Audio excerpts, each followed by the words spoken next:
Hey all, and welcome back to Bayonetta 2 for the Nintendo Switch. We've met up with Loki, we're continuing to head up the mountain, as it were, but I believe we forgot to mention, or at least talk about, a certain summon last time, Rich. The little frog fella, or the big frog fella, I should say. Yes, so that was Baal, Empress of the Fathoms. She just kind of appears out of nowhere. She's one of those summons that doesn't necessarily get as much screen time as probably she deserves, because she's a really cool summon. Her Enochian summon word is X-Far, which is vomit power. Ugh. Yeah, I mean, it's like Jean's... One of Jean's summons in the original game was like Exexra Clear, which is like vomit up weeping or something. So lots of vomit that comes up in the Bayonetta summon words. Well, now that you mention it, I did have a big dinner before sitting down to record this, so maybe that someone is in my immediate future, who knows? I hope not. But you may have noticed this is a particularly short part. yeah, don't worry guys, we're going to put up a second one today, just to balance it out. Yeah, there are a couple of really short chapters in Bayonetta 2, like, to the point where they are like sub 10 minutes. Get me to the mountain. A good example of that is Chapter 6. You will see that Chapter 6, when we get there, similar running time, but there is a very specific reason for that. And then 2 chapters later down the line, just basically plonked them together because they're that short. I think you may mean part 7. Actually, no. Yes, I'm getting things mixed up. It's fine, don't worry about it. You're going parts and I'm going chapter. That's the... So, who's this fella here? I had Windows Explorer up when his name popped up. That's fine. This is Glamour, who we have met before. We had the delightful Madama Butterfly, boot stomp one of them into the ether. And now we get to fight one of them on a massive water tornado. Ah, sweet. Also kind of nostalgic, because I remember putting up this part for your playthrough back in 2015.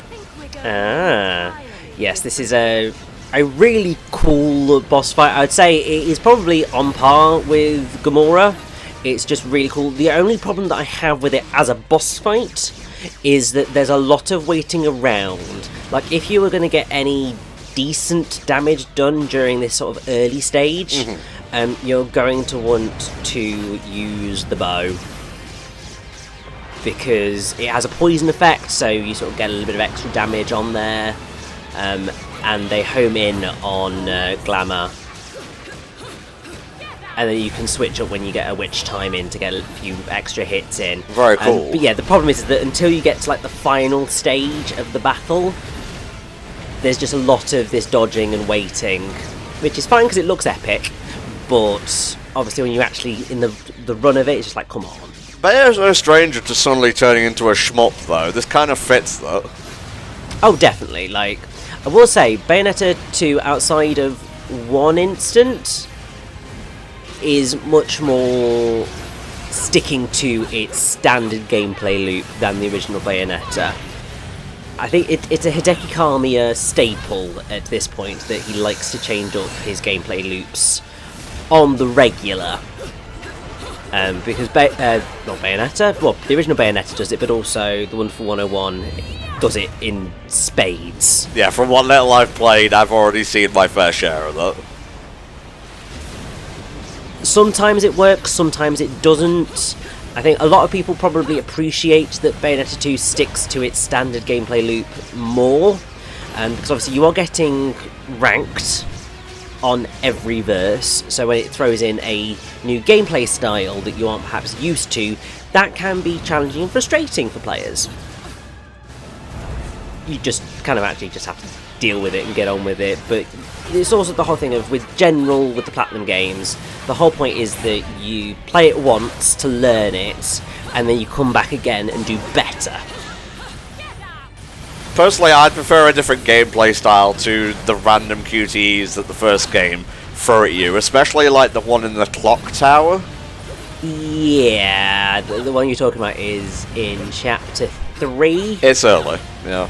Yeah, it basically is when everything's on fire, and yeah, one of the clock towers falls, and you have like a ridiculous split second to hit the prompt, but it's weirdly specific. They did majorly fix up the quick time events in Bayonetta 2, so there are none in here that are as timing specific anymore. Obviously they still exist, but I don't think it's possible to miss any of them like that. You're just given the button and it's just like, press it now, and you're fine. But yes, this is the reason why I do particularly love this particular boss fight, because you get 3 glamours and you're flying, and the music, which is glamour in charm and allure, is just really awesome. And we also get another particularly amazing infernal demon to summon at the end of it. Very cool. I'm noticing some Greek aesthetics in the background. Yeah, a little bit. Not sure why, but... Well, it could be, you know, a nod to Olympus. Maybe Paradiso takes from every kind of major religion. Yeah, would not surprise me. And as usual, we have a little bit of, you know, the angels seeming, you know, all nice and angelic, or at least magnificent on the surface, but they're all scaly and reptile-like underneath. Not unlike a certain character in Doom Eternal.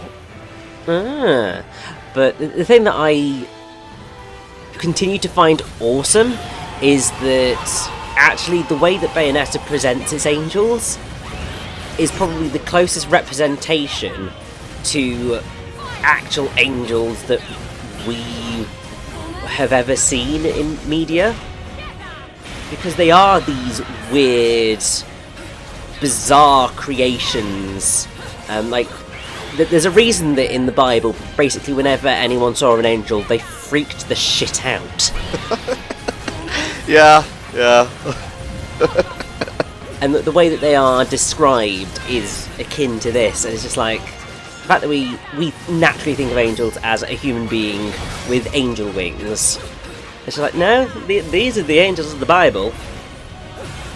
I don't know, I think I'd freak out if I saw Alan Rickman again. I mean, I think most people would freak out if they saw someone who had passed away.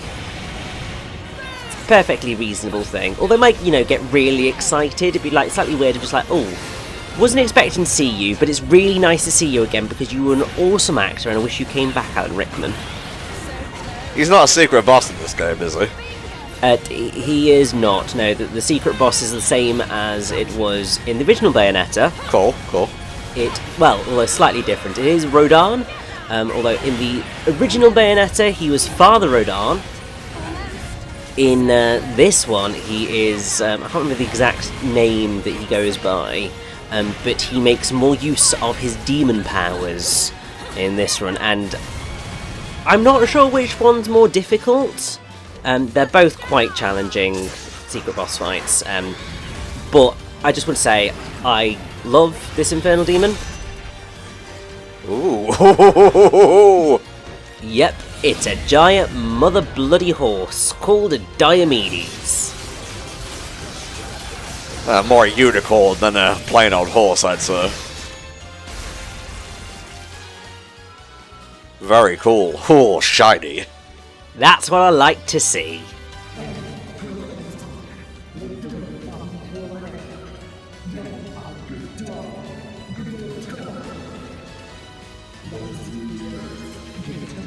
Well, you know, you've not really been trying that hard to stop us so far. You need to start giving us your A game. Yes, although they very much will sort of start to give the A game in the sense of what is one of my major qualms with Bayonetta 2 is that the whole point is to get to the top of the mountain. We climb part way there, we get knocked back down quite a ways, we climb back up, we get knocked down, we climb back up, we get knocked down, in repeat until you get to the bloody end. Bayonetta 2 is just frozen from Kingdom Hearts 3. Basically, yes. So when did we get to do Frozen Slider and whatnot? Never, although I have to say, that is quite a fun minigame. It is, yeah, I enjoyed it. Yeah, bye. What an asshole. Taunts us on the way out and everything. That's my job! So yeah, that was Chapter 3 done and dusted, guys. Told you it was short. Yep. Ah, beautiful. But yeah, like we said, this one's short, so we're going to put up another one later today, so stay tuned for Chapter 4. Bask in paradise in the meantime. Goodbye.